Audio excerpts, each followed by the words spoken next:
سورۃ الرحمن، یہ سورت اپنے مزاج اور مطلب کے اعتبار سے سورتوں کے اس گروپ سے تعلق رکھتی ہے جو مکی زندگی کے اس دور میں نازل ہوئی جب آپ صلی اللہ علیہ وسلم کی تکذیب اور مخالفت جوش پر تھی، اور وہ آپ سے بار بار اس بات کا مطالبہ کر رہے تھے، یعنی آپ کے دشمن، کہ انہیں کوئی نشانی دکھائی جائے، کوئی معجزہ دکھایا جائے، اور اگر ان کے مطالبے پر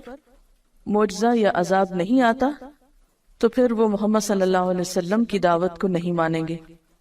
اور اگر دنیا میں عذاب نہیں آتا تو اس کا مطلب یہ ہے کہ آخرت میں بھی نہیں آنے والا۔ اس کانٹیکسٹ میں یہ سورت نازل ہوئی۔ اس سورت میں ایک آیت فَبِأَيِّ آلَاءِ رَبِّكُمَا تُكَذِّبَانِ کی بار بار تکرار ہوئی، تو یوں لگتا ہے کہ جیسے مخالفین اپنی ضد میں مبتلا تھے، تو اللہ سبحانہ وتعالیٰ کی طرف سے بھی جو کلام آیا اس میں ان کے جواب میں مختلف آیات کو بار بار دہرا کر ان کی ضد کو ختم کیا گیا۔ کسی بھی بات کو بار بار کرنے کا مطلب کیا ہے کہ مخاطب کو وہ حقیقت اچھی طرح سمجھا دی جائے، اس چیز کی طرف توجہ دلائی جائے جس کی طرف وہ توجہ نہ دینا چاہتا ہو۔ قرآن پاک کا یہی انداز دراصل ایک مؤثر انداز ہے کہ وہ مخاطب کے مزاج کو سامنے رکھ کر بات کرتا ہے۔ مخاطب اگر ضد میں مبتلا ہے تو اس کی سوچ کی اصلاح کے لیے ایسا انداز اور اسلوب اختیار کیا گیا ہے کہ وہ سوچنے پر مجبور ہو جائے۔ پچھلی صورت میں بار بار وَلَقَدْ يَسَّرْنَا الْقُرْآنَ لِلذِّكْرِ کی بات ہوئی، اور یہاں کلام کے آغاز میں ہی فرمایا بسم اللہ الرحمن الرحیم، الرحمن علم القرآن، رحمان اس نے قرآن کی تعلیم دی۔ اس صورت میں اللہ سبحانہ وتعالیٰ کی بہت سی نعمتوں کا ذکر کیا گیا ہے، اور پھر ان نعمتوں کا احساس بھی دلایا گیا سوالیہ انداز میں، فَبِأَيِّ آلَاءِ رَبِّكُمَا تُكَذِّبَانِ کہہ کر کہ تم اپنے رب کی کن کن نعمتوں کو جھٹلاؤ گے۔ حقیقت یہ ہے کہ انسان کو جتنی بھی نعمتیں ملی ہیں ان سب میں بہترین نعمت، اعلیٰ ترین نعمت، اور وہ نعمت جس کا سب سے پہلے ذکر کیا گیا وہ ہے قرآن کی نعمت۔ ساری دنیا کی نعمتیں ایک طرف اور قرآن کی نعمت ایک طرف۔ هو خیر مما یجمعون، وہ بہتر ہے ہر اس چیز سے جسے لوگ جمع کر رہے ہیں۔ اور یہ اللہ تعالیٰ کی رحمت کا نتیجہ ہے کہ مخالفین عذاب مانگ رہے ہیں اور اللہ تعالیٰ جواب میں اپنی رحمت کے طور پر ان کی اصلاح کے لیے قرآن بھیج رہا ہے۔ الرحمن، بے حد مہربان، بہت مہربان، علم القرآن، اس نے تعلیم دی ہے قرآن کی، اس نے سکھایا ہے قرآن۔ اہل مکہ کہتے تھے کہ یہ قرآن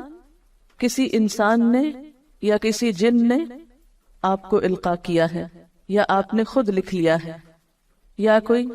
اجمی غلام آپ کو اس کی تعلیم دیتا ہے، یا کچھ اور لوگوں کا خیال ہے کہ اہل کتاب کے علماء سے آپ نے شاید کچھ سیکھ لیا۔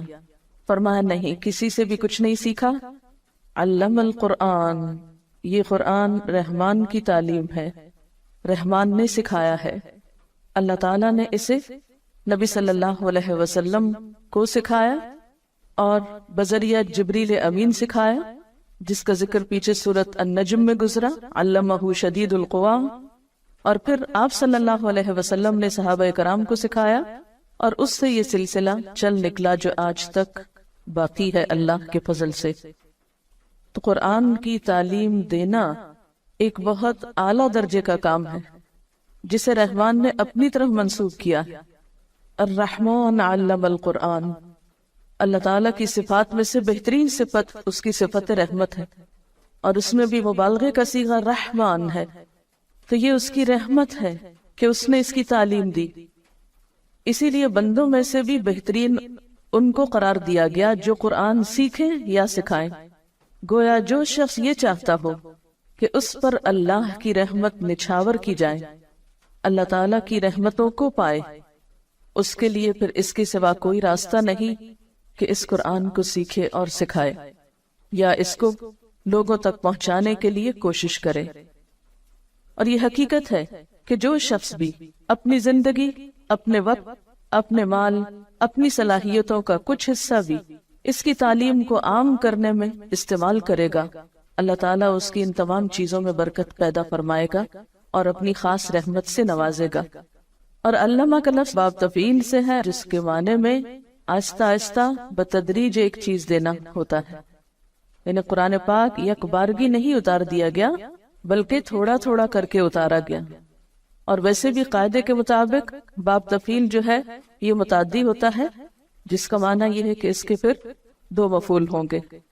پہلا وہ علم جس کو سکھایا جائے یعنی پہلا مفعول، اور دوسرا وہ شخص جس کو سکھایا جائے۔ تو یہاں پر علم القرآن میں پہلا مفعول تو قرآن ہے، یعنی قرآن کی تعلیم دی، اور دوسرا کیا ہوگا کہ وہ شخص جس کو دی گئی یعنی رسول اللہ صلی اللہ علیہ وسلم، اور پھر آپ کے ذریعے سب تک یہ ہدایت پہنچائی گئی۔ تو الرحمن علم القرآن، رحمان نے تو ایک خاص طریقے پر قرآن کی تعلیم دی، آہستہ آہستہ سکھایا، لیکن ہم کیا چاہتے ہیں کہ ایک دم بس پورا کر دیا جائے، چاہے سمجھ میں آئے یا نہ آئے، دل میں اترے یا نہ اترے، عمل کا حصہ بنے یا نہ بنے۔ خلق الانسان، اس نے پیدا کیا انسان کو، اس نے انسان کی تخلیق کی، یعنی انسان بندر وغیرہ سے ترقی کر کے، یعنی جانور سے ترقی ارتقا کر کے انسان نہیں بنا، بلکہ انسان جانوروں سے بالکل ایک الگ مخلوق ہے، مستقل مخلوق ہے۔ خلق الانسان،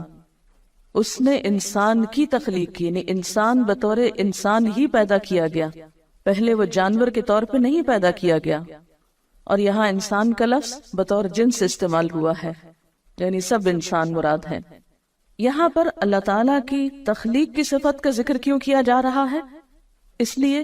کہ اللہ تعالیٰ نے جو تعلیم دی ہے قرآن کی، یہ اس وجہ سے دی ہے کہ اس نے انسان کو بنایا، وہ انسان کی حقیقت کو پہچانتا تھا،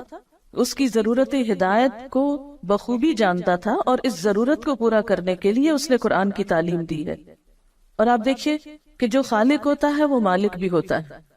تو جو مالک ہوتا ہے اس کے ذمہ ہوتا ہے کہ مملوک کو کام بتائے کہ اسے کیوں بلایا گیا، کس کام کے لیے بنایا گیا۔ یہ بالکل ایسے ہی ہے جیسے آپ کسی فیکٹری میں ملازمت کریں تو فیکٹری کے مالک کا ذمہ ہے کہ آپ کو آپ کے کام کی نوعیت بتائے۔ جب بھی کسی کو کسی محکمے میں یا کسی ادارے میں یا کسی دکان پر یا کسی فیکٹری میں مملوک کے طور پر یا کام کے لیے بلایا جاتا ہے ایک امپلائی کے طور پر، تو جو مالک ہوتا ہے اس فیکٹری کا یا بزنس کا، اس کی ذمہ داری صرف یہ نہیں ہوتی کہ لوگوں کو بھرتی کر لے، بلکہ اس کی ذمہ داریوں میں یہ ذمہ داری نہایت اہم ہوتی ہے کہ وہ آنے والوں کو ان کا کام بتائے۔ تو اللہ تعالیٰ نے انسان کو پیدا کیا، وہ انسان کا مالک ہے، انسان اس کے آگے مملوک ہے، لہٰذا یہ اس کی ذمہ داری تھی کہ وہ انسان جیسی مخلوق کو پیدا کر کے عقل دے کر اسے یہ بتائے کہ اسے کس لیے بنایا۔